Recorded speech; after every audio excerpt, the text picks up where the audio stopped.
இந்தியால இருக்கக்கூடிய மிகப்பெரிய விலை உயர்ந்த ஒரு வீடு. எந்த வீடுன்னு இப்பவே கெஸ் பண்ணியிருப்பீங்க. எஸ், அது யார் வீடுன்னு நான் சொல்லி தான் தெரியணும்னு கிடையாது. மும்பையில இருக்கக்கூடிய உலக பணக்காரர் முகேஷ் அம்பானியின் வீடான ஆன்டிலியா வீடு தான் இது. இந்த வீட்டை பத்தி தான் இந்த வீடியோல நம்ம ரொம்பவே தெளிவா பார்க்க போறோம். இந்த ஆன்டிலியா வீடு தான் முகேஷ் அம்பானியோட கனவா இருந்திருக்கு ஒரு காலகட்டத்துல.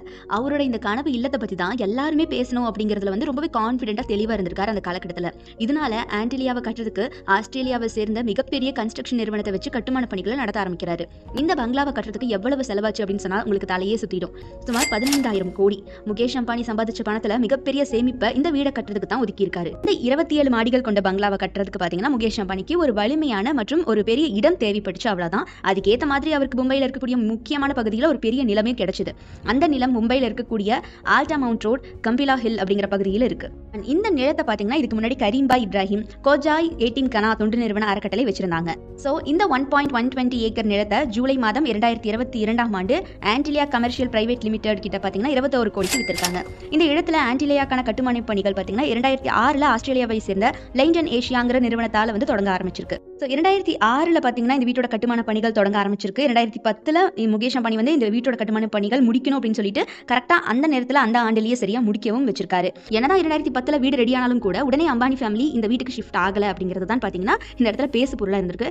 2011ல கிட்டத்தட்ட பாத்தீங்கன்னா 50 புகழ்பெற்ற பண்டிதர்களை வச்சு பூஜைகளையும் வாஸ்து ஓமத்தையும் பண்ணிட்டு தான் இந்த ஆன்டிலியா வீட்டுக்கு குடி வந்திருக்காங்க அம்பானி ஃபேமிலி. ஏன் அப்படின்னா ஏதாவது தீய சக்திகளின் நடமாட்டம் இருக்கலாம் அப்படின்னு அம்பானி ஃபேமிலி கருதுனாங்க அப்படின்னு சொல்லிட்டு நிறைய வலைதள பேச்சுக்கள் அடிப்படுது. அம்பானி ஃபேமிலிக்கு பெயினா பயமா அப்படின்னு சொல்லிட்டு நெட்டிசன்கள் மத்தியில இன்னும் கமெண்ட்ஸ் பாத்தீங்கன்னா பறந்துட்டு தான் இருக்கு.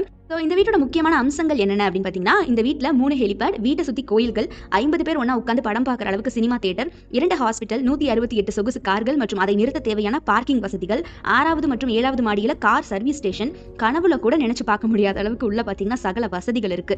ஏன் ஐஸ்கிரீம் பார்லர் கூட இருக்கு. இது போக நிறையவே பாத்தீங்கன்னா சகல வசதியோட அண்டர் கிரவுண்ட் கூட இருக்கலாம் அப்படின்னு சொல்லப்படுது. எந்த அளவுக்கு உண்மை அப்படின்னு நமக்கு தெரியாது. இந்த மாதிரி பிரம்மாண்டமான வசதிகளை வச்சு ஆன்டிலியா ஹவுஸை கட்டி முடிச்சிருக்காரு முகேஷ் அம்பானி. முகேஷ் அம்பானியோட விலை உயர்ந்த கார்கள் பாத்தீங்கன்னா நிறைய முக்கியமான கார்கள் வச்சிருக்காரு. 13.5 கோடி ரோல்ஸ் ராய்ஸ் ஃபேண்டம், 10.5 கோடி மெர்சிடஸ் மேபக் S660, 7.5 கோடி மதிப்பு இருக்கக்கூடிய ஃபெராரி SF90, 4 கோடி மதிப்பு இருக்கக்கூடிய பென்ட்லி கான்டினென்டல்கள்னு லிஸ்ட் ரொம்ப பெருசுங்க. ஆன்டிலியாங்கிற பெயர் பாத்தீங்கன்னா 15ஆம் நூற்றாண்டின் ஆய்வு யுகத்தின் அப்போ பாத்தீங்கன்னா போர்ச்சுகல் மற்றும் ஸ்பெயினுக்கு மேற்கே இருக்கக்கூடிய அண்டார்டிக் பெருங்கடல்ல இருக்கக்கூடிய ஒரு மறைமுக தீவோட பெயர் இது அப்படின்னு சொல்லப்படுது. முகேஷ் அம்பானிக்கு இந்த ஆன்டிலியா வீடு மட்டும் இல்லைங்க, இவருக்கு லண்டன்ல இருக்கக்கூடிய பக்கிங்ஹாம் ஷயர் அப்படின்னு சொல்லிட்டு ஒரு இடத்துல 300 ஏக்கர் நிலப்பரப்புல ஸ்டோக் பார்க்னு இன்னொரு வீடும் இருக்கு.